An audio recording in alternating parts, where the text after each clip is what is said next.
Snow sealed off a forgotten farm in northern Montana, just as a former Navy SEAL returned carrying a grief he never learned how to bury. That same night, 2 half-frozen puppies were pulled from the snow, and a woman with nowhere left to go knocked on his door. What began as shelter from a storm became a test of survival when Jack was forced to leave and Hannah was left alone on the land. One night, the gate stood open. Footprints cut through fresh snow. A stranger whistled in the dark. With only her instincts, 2 young dogs, and a warning Jack once gave her, Hannah had seconds to decide whether to hide or stand her ground. What happened next changed the fate of the farm and everyone tied to it. Before we begin, please let us know where you're listening from or how you're feeling right now, or simply write Amen for everything that truly matters. And if this story touches your heart, please subscribe for more stories of courage, kindness, and second chances. Your support truly means a great deal to us. Snow fell in long, steady sheets across the back roads of northern Montana, thick enough to blur the edges of the world. The dirt road leading to Hollow Creek Farm had nearly disappeared beneath the white, reduced to faint grooves that only someone who knew it by heart could still follow. Jack Mercer drove slowly, both hands steady on the wheel, eyes scanning the road ahead with the calm vigilance of a man who had learned long ago never to trust silence. At 39, Jack was tall and broad-shouldered, his frame built by years of military service and sustained by habit rather than intention. His dark hair was cut short, practical, with strands of gray beginning to show near his temples. A neatly trimmed beard framed a face defined by sharp angles and restraint-strong jaw, straight nose, lips that rarely betrayed what he was thinking. His eyes, a muted steel blue, carried the weight of places most people only saw on screens. They were the eyes of a man who had learned to lock things away and keep moving. 5 years had passed since he'd last driven this road. 5 years since Hollow Creek stopped being a place and became a memory he avoided. The farm had belonged to his grandfather first, then his father, and for a brief time it had been meant to belong to Jack and the family he never got to have. His wife, Emily, had been 6 months pregnant when the call came overseas. A sudden medical emergency, HELP syndrome, organ failure. By the time Jack reached a phone, there was nothing left to say. By the time he reached home, there was no one left to speak to. The house they had planned to fill with laughter had gone quiet in a way that felt permanent, accusing.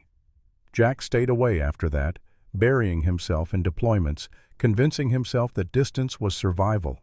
Now, out of options and out of places to run, he had come back. The farmhouse appeared slowly through the snowfall, weathered but standing. Its paint had faded to a tired gray, the porch sagged slightly at one corner, and the windows reflected nothing but white. Still there was something stubborn about it, as if the land itself refused to let it fall. Jack eased the truck forward and then stopped. Movement near the fence line caught his attention. 2 small shapes huddled low against the snow, barely more than shadows at first. His training reacted before thought.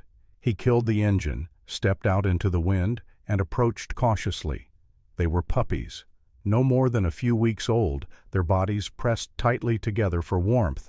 One had dark fur around its eyes and muzzle, thick and almost charcoal-colored. The other was lighter, a pale tan dusted with snow, its ears still too big for its head. Both were trembling so hard Jack could feel it the moment he crouched beside them. Their breaths were shallow, uneven, their paws stiff with cold. "You won't make it through the night," he murmured, voice low, not meant for comfort so much as acknowledgement. He held out a gloved hand, letting them sniff.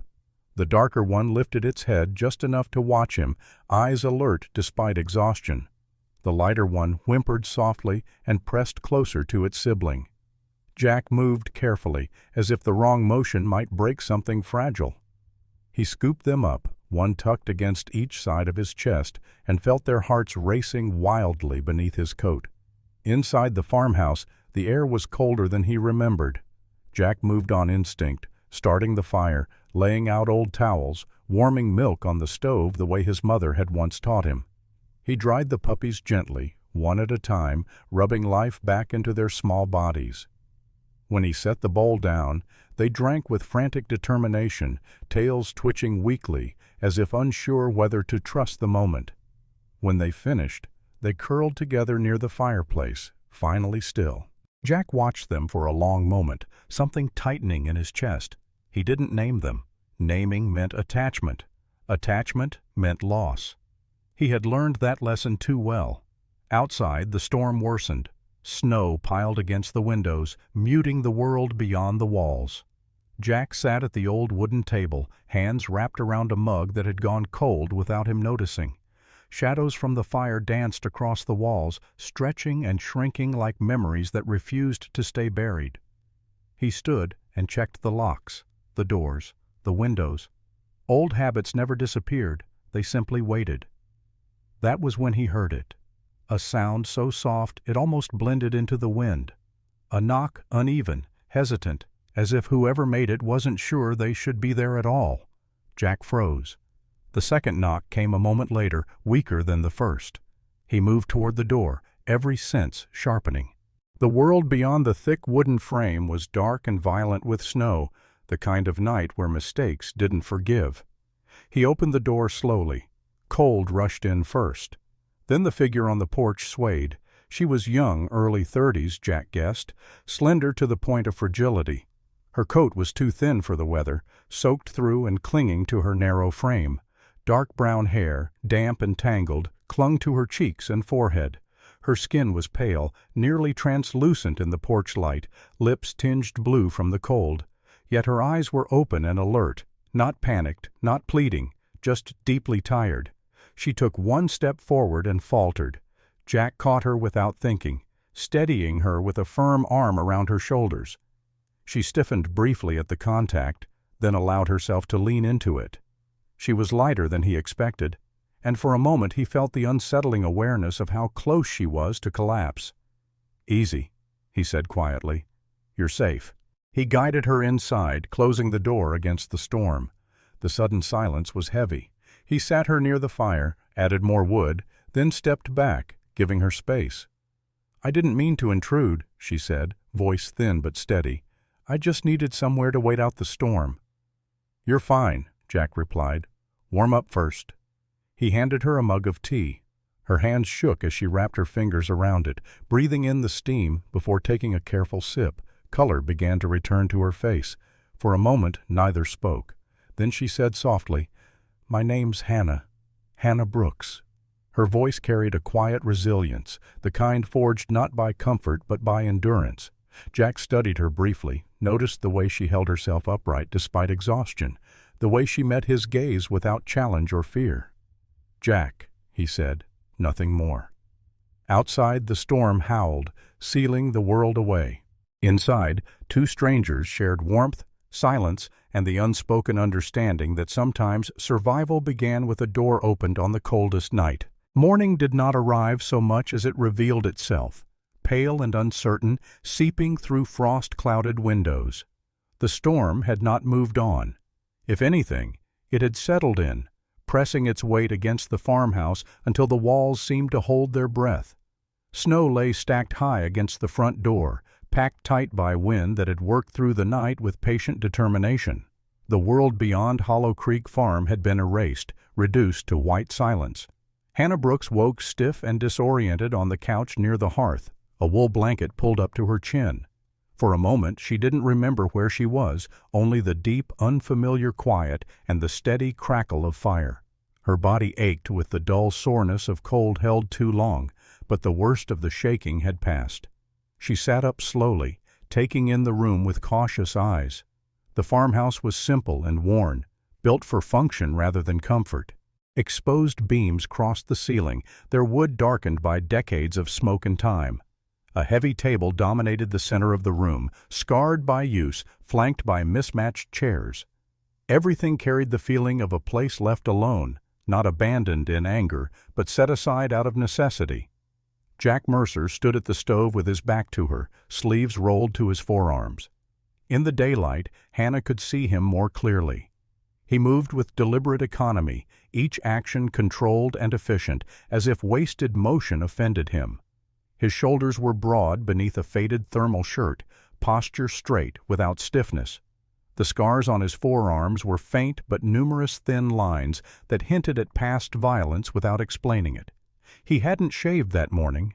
The dark stubble sharpened the angles of his jaw, giving him a harder look than his quiet voice suggested. "You're awake," he said, not turning around. "Coffee's hot." The floor was cold beneath her feet, grounding. She accepted the mug he handed her with both hands, the warmth sinking into her palms like something precious. "Storm didn't let up," Jack added. "Road's gone." She stepped closer to the window and looked out. Snow pressed against the glass, blurring the fence line into nothing. The sky was low and heavy, the kind of gray that promised time would move slowly. "I can walk once it eases," she said, though the words sounded thin even to her. Jack glanced at her then, just briefly. "It won't ease today." They stood there in shared understanding. Hannah wasn't the kind of woman who dramatized her circumstances. She had learned, through years in emergency rooms and understaffed night shifts, that calm saved more lives than panic ever did. At 32, she was slim and slightly underweight, her strength subtle rather than imposing. Her dark hair was pulled back loosely, strands escaping to frame a face marked by exhaustion rather than age.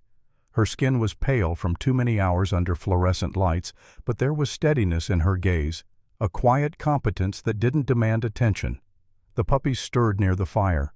The darker one rose first, wobbling unsteadily before sitting upright, eyes alert and curious. The lighter one followed, clumsier, tumbling over its own paws before righting itself with an indignant huff. Hannah smiled despite herself. "They're lucky you found them," she said. Jack shrugged. "Luck's relative." He watched as she crouched carefully beside them, moving slowly so as not to startle them. She held out her hand, letting them sniff. The darker puppy studied her with serious intensity, while the lighter one immediately attempted to lick her fingers, tail wagging with uncoordinated enthusiasm. "They trust easily," she murmured. "That's dangerous." Jack said nothing, but something in his expression shifted, a subtle tightening around the eyes. The day passed quietly, shaped by small, necessary tasks. Jack cleared snow from the back entrance and checked the generator, moving with the assurance of someone used to self-reliance. Hannah offered to help, but he waved her off at first, then relented when she insisted.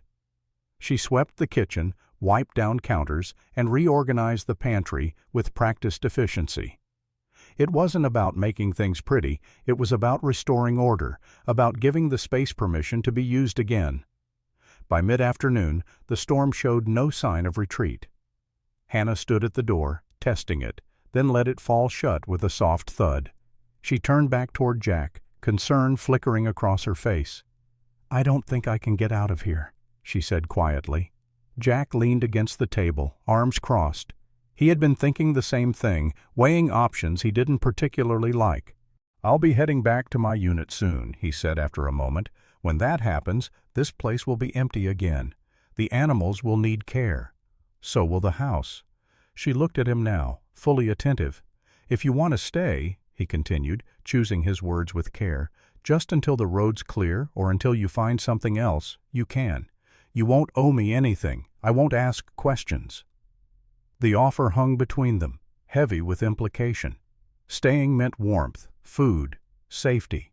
It also meant dependence, something Hannah had trained herself to avoid after losing her job and watching the last thin threads of stability snap.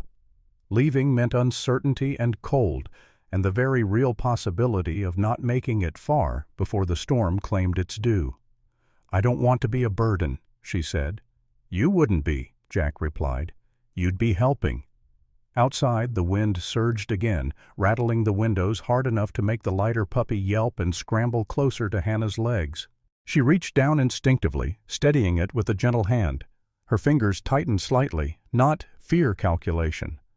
"I can cook," she said. "Clean, fix small things. I know first aid, obviously. I won't just take up space." Jack nodded once. That was enough. "Then stay," he said. "For now."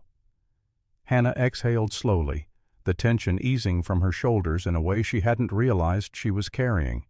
"Just for now," she agreed. As evening fell, the storm deepened, darkness pressing in early. They shared a simple meal soup warmed on the stove, bread broken by hand. Conversation was minimal but not strained. They spoke of the weather, of how the land changed when spring finally came. They avoided the past without needing to name it. Later, as Jack checked the doors and windows one last time, Hannah gathered the puppies closer to the fire.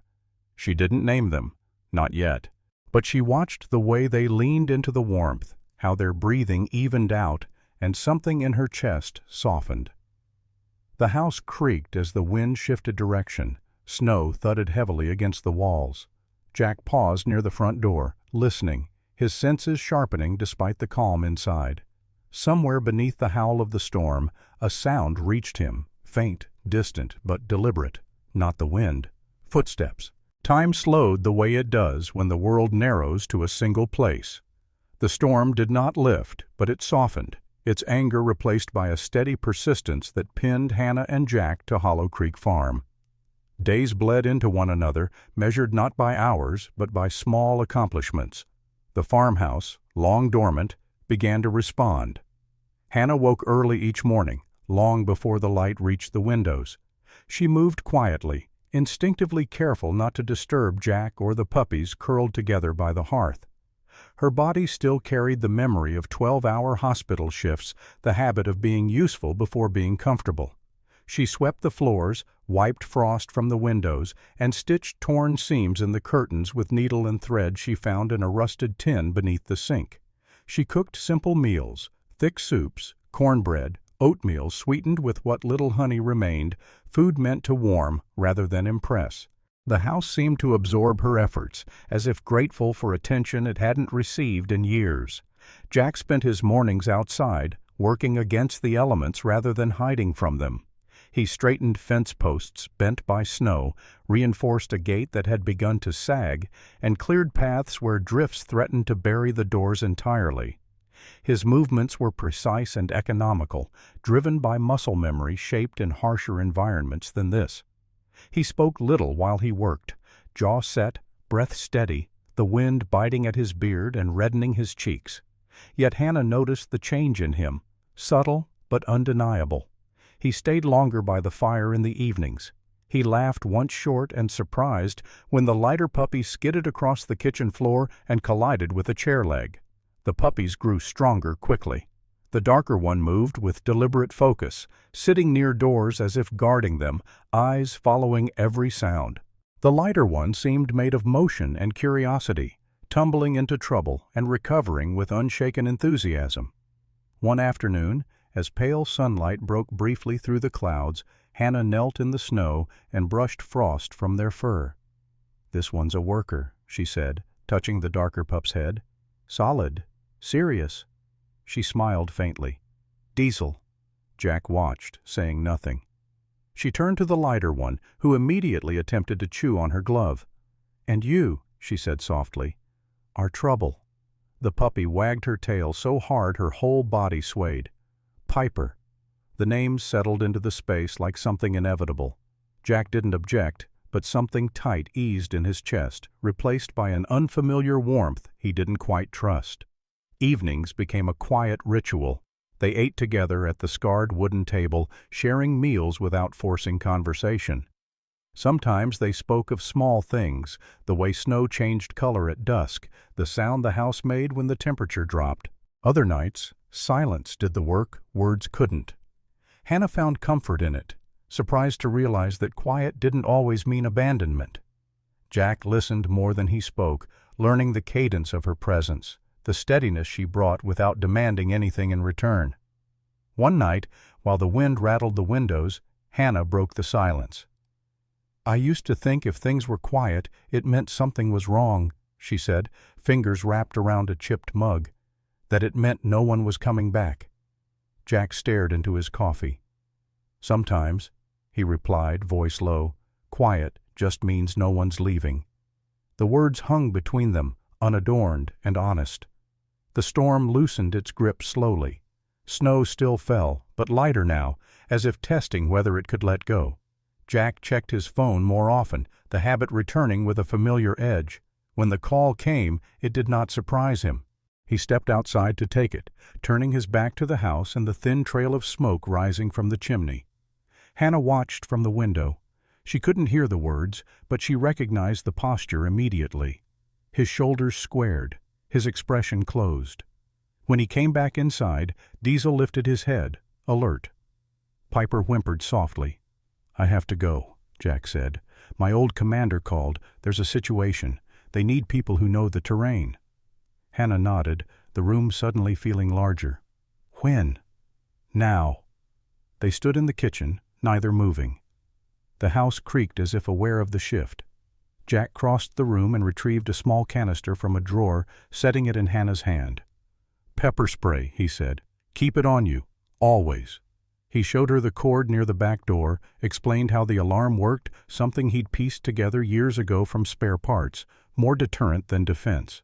His instructions were calm, thorough, the same tone he used to train men half his age for situations that didn't forgive mistakes. "If anything feels off," he said, meeting her eyes, "you don't wait. You call for help. You don't try to be brave alone." She nodded, though her throat tightened. "I won't." Outside, the truck idled, its engine cutting through the stillness. Jack knelt and rested a hand on each puppy's head. Diesel sat straight, eyes locked on him. Piper pressed close, tail low, sensing the change she couldn't understand. "You listen to her," Jack said quietly. "Both of you." Hannah watched from the porch as he drove away, the truck shrinking into the white until it disappeared entirely. The silence he left behind was heavier than before. The days that followed demanded endurance. Hannah fell into routines that anchored her, feeding the dogs, checking the firewood, clearing snow where it piled too high. She repaired loose boards along the shed, her fingers numb but steady. When exhaustion crept in, she rested without guilt. She spoke to Diesel and Piper as she worked, her voice grounding her in the present. The dogs responded in kind. Diesel stayed close, watchful and calm. Piper explored everything with joyful recklessness, slipping and sliding across the ice until she collapsed in the snow, panting. One afternoon, while reinforcing the back gate the way Jack had shown her, Hannah noticed something beyond the fence line. A figure stood at a distance, partially obscured by falling snow. He did not approach. He simply watched. The man was older, broad-shouldered, wrapped in a heavy coat that had seen years of use. His beard was thick and streaked with gray, his face weathered by sun and wind. He lifted one hand in greeting but kept his distance. "Name's Tom Caldwell," he called, voice steady. "Neighbor, saw lights on again. Thought I'd check." Hannah stepped forward cautiously, Diesel at her side. "Hannah," she replied. After a few more words, he tipped his hat and walked away, leaving her with the sense of being quietly watched over rather than threatened. Night came early. Snow thickened again, heavier now, the kind that erased tracks as quickly as they were made. Hannah secured the doors and turned off the lamps one by one, leaving only the fire's glow. Diesel stood near the front door, muscles taut. Piper hovered close to Hannah's legs, trembling with a quiet awareness she didn't yet understand. Then Hannah saw it. The side gate, barely visible through the storm, hung slightly open. She hadn't left it that way. Her breath caught as she noticed something else, footprints pressed deep into the snow, heavier than her own. Deliberate. A short whistle cut through the night. Hannah's heart pounded, but panic did not take her. Fear sharpened into focus. She moved slowly, guiding the dogs toward the storage room, whispering a single word Jack had taught them. "Stay." Diesel obeyed instantly. Piper hesitated, then followed. As Hannah closed the door behind them and reached for the pepper spray, a shadow passed across the window. The floor creaked. Snow fell heavier after dark, thick and deliberate, the kind that swallowed sound and erased edges. The farmhouse stood wrapped in shadow, its windows dark, its outline softened, until it seemed less like a building and more like a memory trying not to disappear. Inside, Hannah moved carefully, every sense tuned to the subtle shifts that had set her nerves on edge hours earlier. She had noticed it just before nightfall, the side gate, visible from the kitchen window, hanging slightly ajar. It was a small thing, easy to dismiss if she hadn't spent the last week learning the property inch by inch. Jack had shown her how the latch caught, how it resisted the wind when properly set. She knew she hadn't left it open. Diesel stood near the front door now, his dark coat bristling, body angled toward the soundless night. At just a few months old, he was already solid, his build compact and purposeful, eyes fixed and unblinking. Piper hovered close to Hannah's legs, her lighter fur catching the firelight, trembling not from fear alone, but from the awareness that something was wrong. She pressed her side against Hannah's shin as if anchoring herself. Hannah turned off the lamps one by one, plunging the house into near darkness. Only the fire remained, its glow low and unsteady, casting long shadows across the walls. She moved with intention, not rushing, not freezing. Years in emergency rooms had taught her the value of controlled motion. Panic wasted energy. Focus preserved it. She guided the dogs toward the storage room at the back of the house. "Stay," she whispered, her voice calm but firm. Diesel obeyed immediately, lowering himself into a tense sit. Piper hesitated, eyes wide, then followed, tucking herself close to Diesel's side. Hannah closed the door gently and slid the bolt into place. Her hands shook as she reached for the small container she had prepared earlier, ground pepper mixed with soap flakes, something she'd remembered from an old self-defense class, crude but effective. She scattered it lightly near the side entrance, careful not to breathe too deeply. Then she gripped the pepper spray Jack had given her, her thumb resting on the trigger, her breathing slow and measured. The floor creaked. The sound was unmistakable, a soft complaint from old wood under unfamiliar weight. Hannah pressed herself against the wall, heart hammering now, but her mind stayed clear. Another step followed, closer this time. A shadow slid across the edge of the hallway, stretching thin and distorted by the firelight. A short whistle cut through the silence, sharp and intentional. Hannah did not answer. Instead, she reached for the cord beside the door and pulled hard. The alarm screamed to life, a piercing wail that tore through the stillness like a blade. The sound bounced off the walls, carried into the night, loud enough to shatter any illusion of secrecy. A curse followed, harsh and startled, then the sound of boots scrambling. She stepped out just enough to aim and sprayed.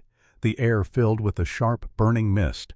The intruder shouted, coughing violently, stumbling backward. He was a large man, bundled in a dark coat, his face obscured by shadow and pain. He slipped on the icy step, catching himself on the railing with a clumsy grip. Before he could recover, a beam of white light cut through the snow. "Don't move," a voice called out, deep and steady.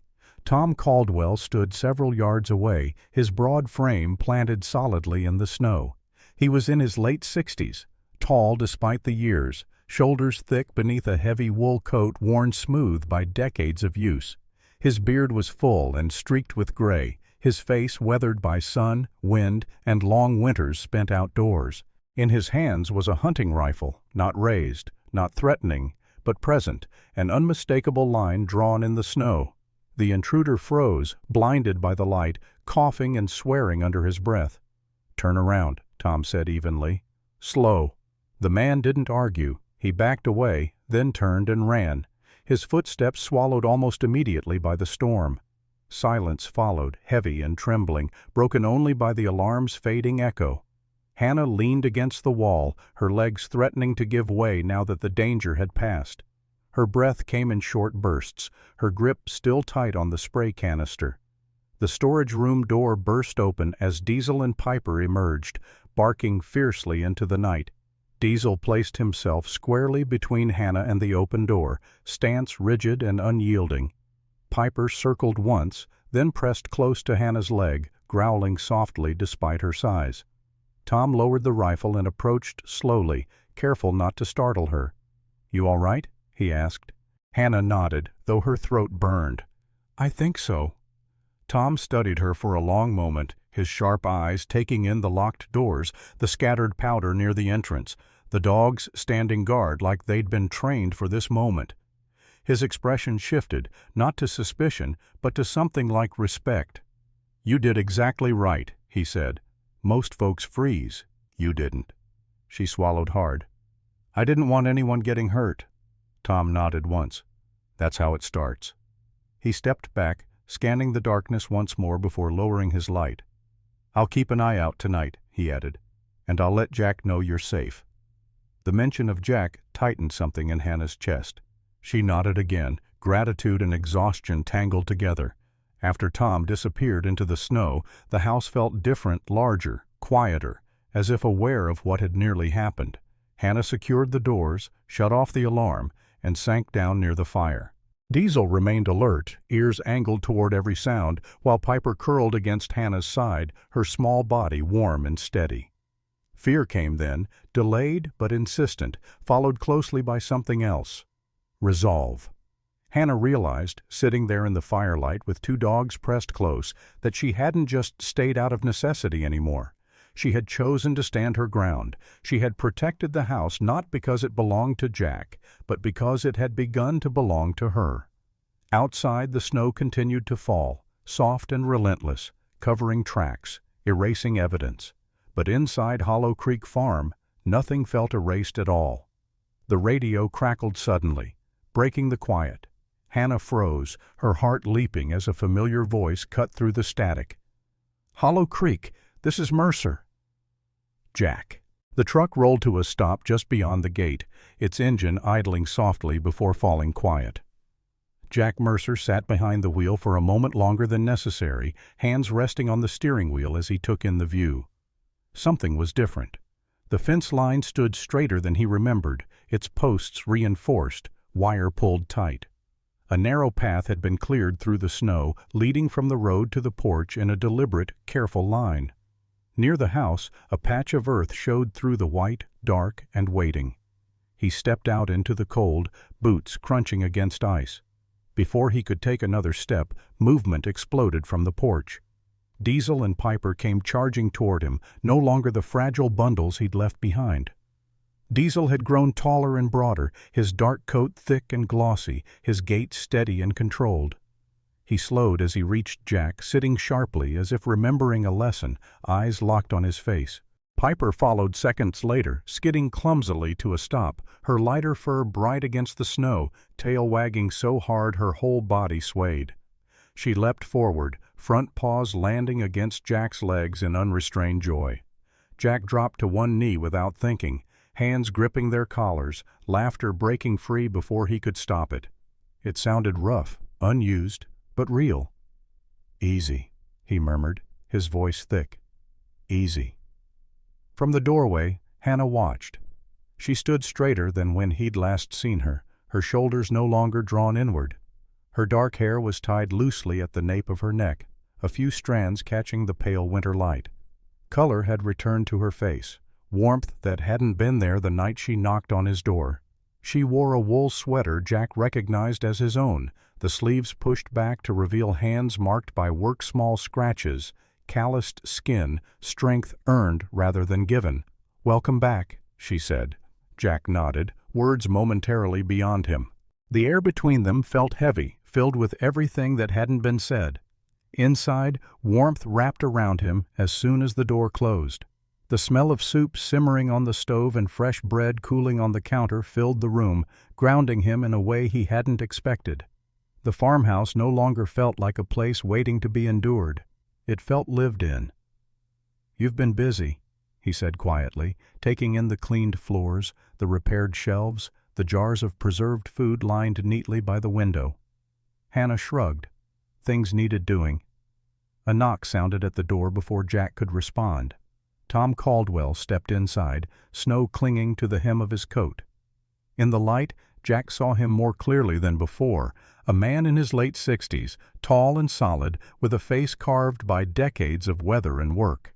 His beard was thick and gray, his eyes sharp beneath heavy brows. There was a steadiness to him, the kind that came from living close to the land and learning its rhythms the hard way. "She handled herself," Tom said simply, meeting Jack's gaze. "Didn't freeze, didn't panic, protected the place." Jack looked at Hannah then, really looked at her, and something settled in his chest. Not fear, not urgency, recognition. Later that evening, after Tom had left and the dogs lay stretched out near the fire, Jack spoke. "I heard what happened." Hannah's fingers tightened slightly around her mug. "I didn't want to distract you." "You didn't," he said. "You did exactly what I would have done." The silence that followed wasn't heavy. It was thoughtful. The days that came next unfolded quietly. Snow softened underfoot, retreating inch by inch. Jack showed Hannah how to check the generator, how to read the sky for incoming weather, how to spot the early signs of a hard freeze. She showed him how to plan meals again, how to rest without guilt, how to wait for someone without assuming they wouldn't return. Neighbors began to stop by, not out of curiosity, but trust. One afternoon, a woman arrived with a basket of eggs and a hesitant smile. Her name was Sarah Whitman, tall and slender, her ash-blonde hair braided neatly down her back. Her skin bore the marks of years spent outdoors, lightly tanned and weathered, and her eyes held a gentle sharpness, the kind that noticed details others missed. She spoke softly, but with confidence shaped by loss and resilience. "Thought I'd introduce myself," she said. "Good to see lights on again." Hannah welcomed her easily. Over tea, they spoke of weather, land, and the quiet weight of rural life. When Sarah left, she squeezed Hannah's hand. "It's good you're here," she said. That evening, Jack watched from the porch as Hannah waved goodbye.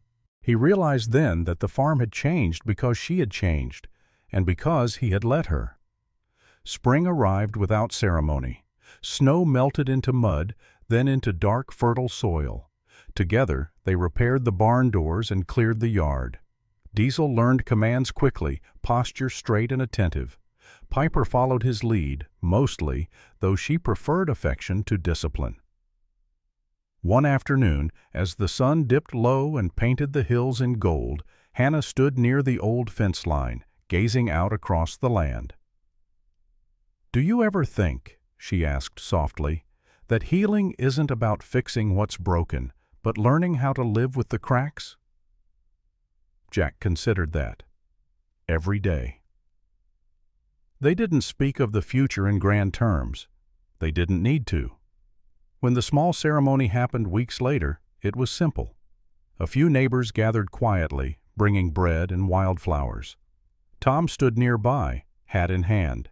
Sarah smiled from the edge of the yard. Hannah wore a light dress, her hair loose around her shoulders. Jack stood beside her, steady and calm, the weight he once carried no longer crushing him. Between them sat Diesel and Piper, each wearing a small cloth tied gently around their necks. Diesel sat tall and dignified. Piper wagged her tail as if the day existed solely for her amusement. There were no rehearsed vows, just hands joining, a shared breath, a choice made freely. As laughter drifted across the yard and the land settled into its new season, Jack felt it clearly for the first time. Hollow Creek was no longer a place he hid from the past. It was where life had begun again.